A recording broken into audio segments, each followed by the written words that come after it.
pas convaincus du tout. Les agriculteurs maintiennent la pression malgré les annonces hier matin de Gabriel Attal, la révision de la loi Egalim cet été pour améliorer leurs revenus, le changement d'indicateur pour les traitements phytosanitaires ou encore l'accès facilité aux saisonniers étrangers. C'est bien, les syndicats le reconnaissent, mais ce n'est pas assez et c'est surtout trop flou. Les actions coup de poing et les manifestations sont donc maintenues.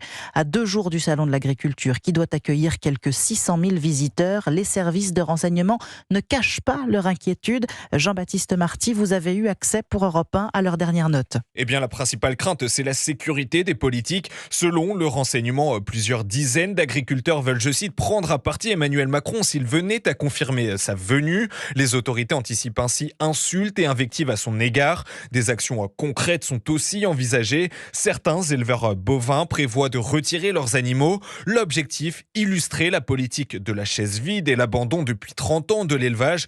Autre crainte du renseignement, les incidents sur certains stands, des groupes de l'agroalimentaire comme Lactalis pourraient être ciblés par les laitiers. Une colère à laquelle des agriculteurs étrangers veulent se joindre. Une action coup de poing réunissant des centaines de laitiers belges, suisses et même luxembourgeois est d'ores et déjà prévue dans les allées du salon. Les stands de grandes enseignes seront aussi sous haute surveillance comme Aldi, fondé par le grand-père de la présidente de la Commission européenne Ursula von der Leyen.